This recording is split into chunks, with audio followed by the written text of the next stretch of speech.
I want you to stop for just a second. Think about what's sitting next to your stove right now. The oil you reach for every morning, the one you've probably been using for years, because there's a good chance that oil is quietly doing damage that no blood test has caught yet. I've watched this happen for over 2 decades. Seniors come in, careful people, people who read labels, people who genuinely try to eat well, and they're cooking with oils that were sold to them as heart-healthy. Vegetable oil, canola oil, corn oil, the ones with healthy right there on the bottle, the ones doctors recommended for 30 years. And what I have to explain every time is something nobody warned them about. Those oils, at the temperatures most people actually cook with them, break down into compounds that drive exactly the kind of chronic inflammation behind Alzheimer's, heart disease, and joint destruction. And this is the part most seniors never hear. I'm Dr. Thomas Ellison, vascular researcher, 22 years studying age-related inflammation and cognitive decline. What I'm sharing today is not opinion. It's what the research consistently shows. For people specifically over 65. Here's the one thing I need you to understand before we get into the list.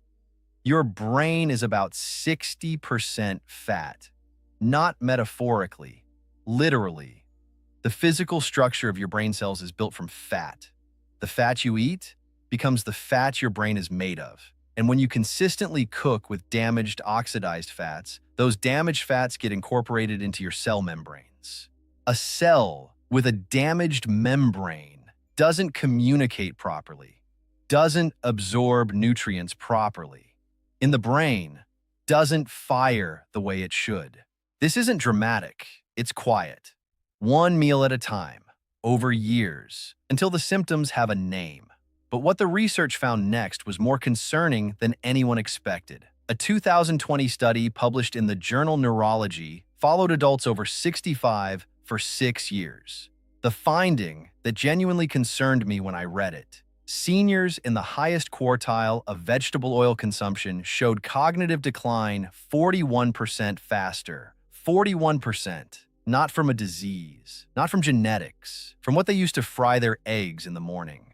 Honestly, that number stayed with me for a long time. Now, the oil I'm naming as number 1 on the harmful list is something I'd estimate 80% of the people watching this have in their kitchen right now. Not because they made a bad choice, because they were told it was the healthy one. And the oil I'm naming as number 1 on the healing list has more peer-reviewed research behind it than almost any other dietary fat ever studied. I'll get to both, but context matters. Let's go through the list. Quick pause before we get into it. Drop a comment right now. Tell me your age and what oil you cook with most. I read every comment on this channel. Me, not my team. And your answers shape what I cover next week. Harmful oil number 3. Corn oil. And I want to be fair here, because this one often gets overlooked. Corn oil isn't the most toxic thing you can put in your body, but for anyone over 65 dealing with inflammation, joint pain, or cognitive changes, it is quietly making all of those things worse every single day. Here's the problem. Corn oil has an omega-6 to omega-3 ratio of roughly 46:1. Let me put that in context. The ratio your body functions best at is somewhere between 1:1 and 4:1. Corn oil is 46:1. Omega-6 fatty acids at that concentration don't just fail to reduce inflammation, they actively promote it.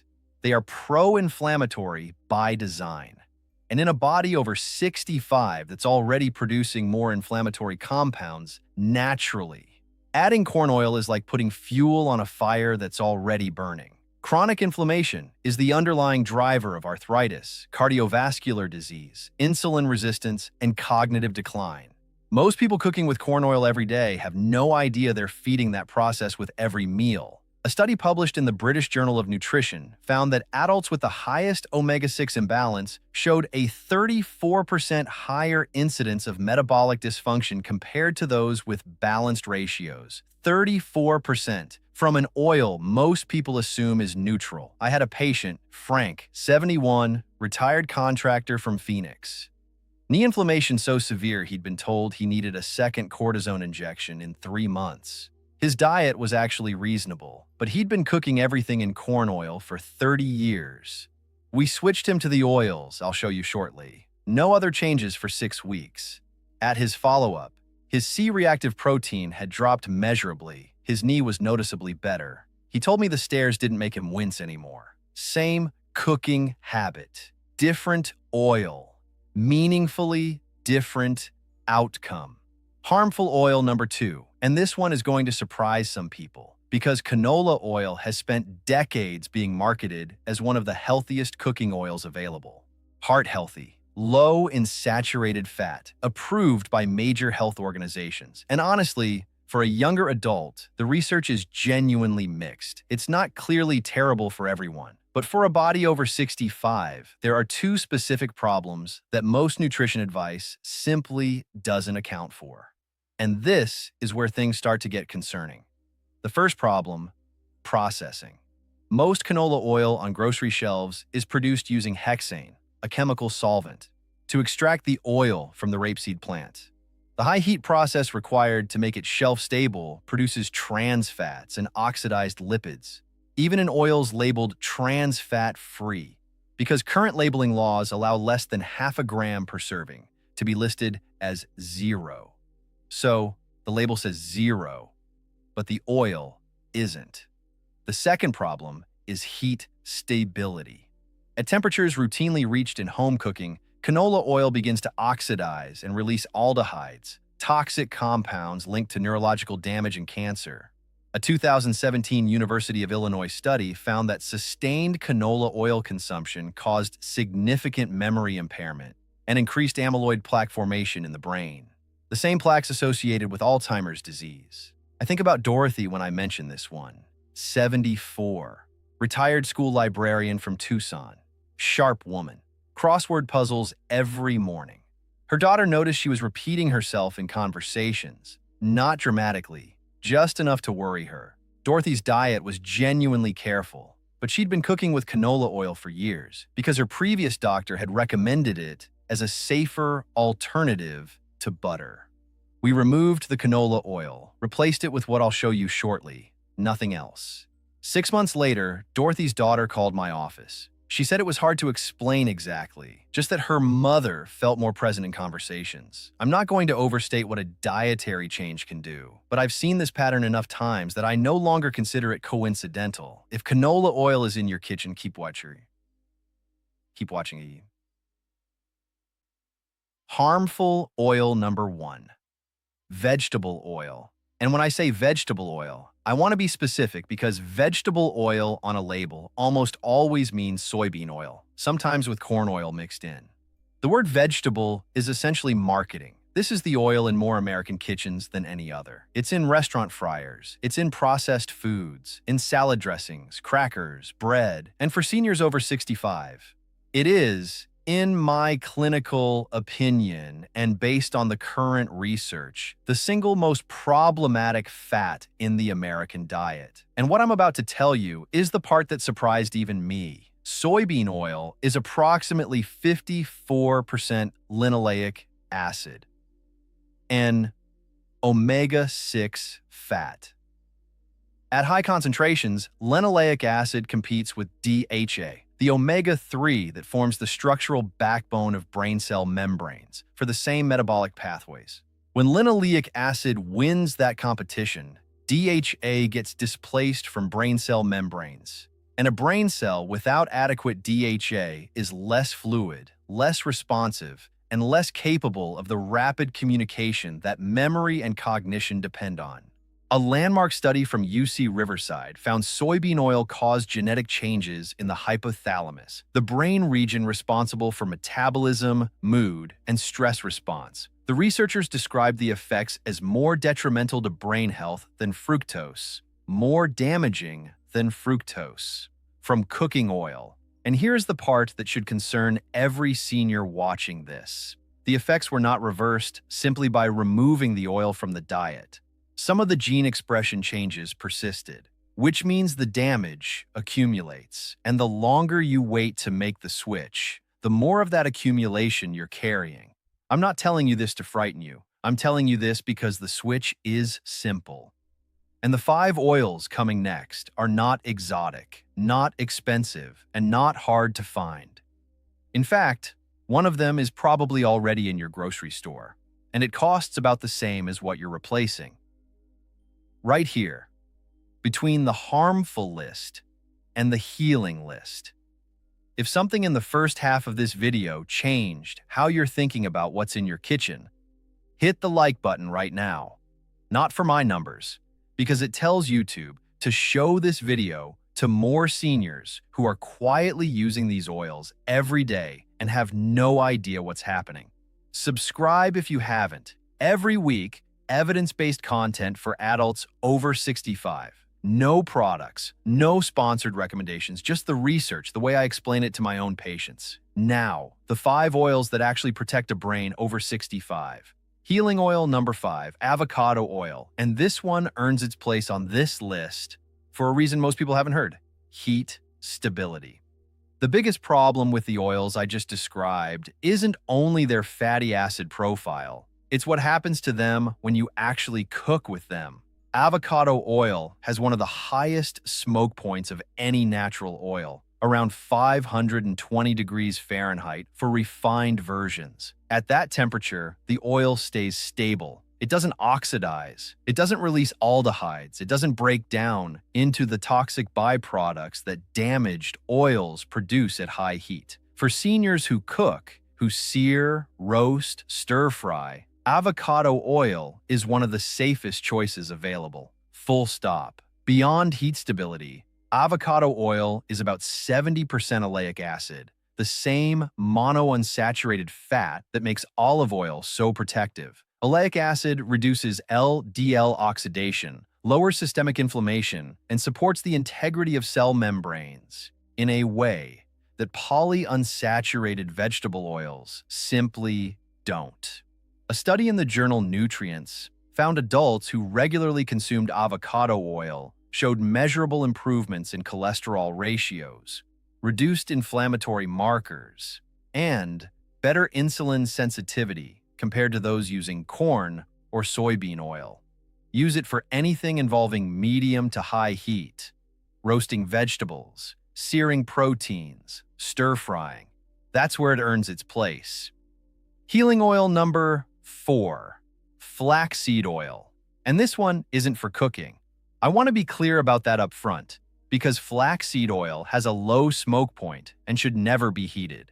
But as a cold oil, drizzled over food, stirred into yogurt, added to a smoothie, it delivers something almost no other plant-based oil can match. It is one of the richest plant sources of ALA, alpha-linolenic acid, a precursor to the omega-3 fatty acids EPA and DHA that your brain and cardiovascular system depend on. For seniors who don't eat fatty fish regularly, flaxseed oil is one of the most direct ways to begin correcting the omega-6 imbalance that years of vegetable oil use have created. A study in the American Journal of Clinical Nutrition found older adults supplementing with ALA-rich oils showed a 26% reduction in C-reactive protein, the primary marker of systemic inflammation, over just 12 weeks. That's not a minor shift. Keep it refrigerated. Use it cold. Never heat it. 1 tablespoon a day is enough. Healing oil. Number 3, virgin coconut oil. And I want to address the controversy directly, because coconut oil has had a complicated reputation. It's high in saturated fat, and for years, saturated fat was the villain. I'll admit, I was taught that too. But here's what the more recent research is clarifying.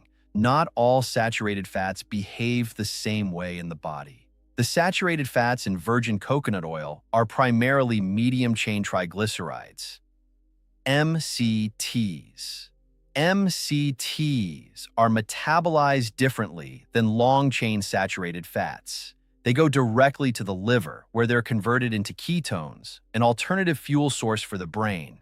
And this is where it gets specifically important for seniors. After 65, the brain's ability to use glucose as its primary fuel begins to decline. This is one of the early metabolic features of cognitive aging. Ketones bypass that problem, fueling neurons through a completely different pathway. A University of Oxford study found MCT supplementation in adults with mild cognitive impairment improved memory scores and cognitive processing speed over a 12-week period. Greatest improvement in those who hadn't yet progressed to full dementia. This is not a cure. I want to be absolutely clear about that. But for a senior who is noticing early changes in memory or clarity, virgin coconut oil is a genuinely reasonable dietary addition. 1 to 2 tablespoons per day, virgin or extra virgin only. Refined coconut oil loses most of the beneficial MCT profile. Healing oil number 2. And this one is slightly different from the others, because I'm not talking about a cooking oil. I'm talking about the fat inside certain fish, specifically sardines, wild salmon, and mackerel. I mention this here because I want to be honest about something. No plant-based oil on this list fully replaces what marine omega-3s do inside a senior body. ALA from flaxseed oil is a precursor. The body has to convert it to EPA and DHA. And after 65, that conversion becomes significantly less efficient. Most people don't realize this. The very process your body needs to activate plant-based omega-3s starts declining in your 60s. EPA and DHA from fatty fish are the finished product. They go directly into cell membranes, brain cells, arterial walls, joint tissue, without the conversion step.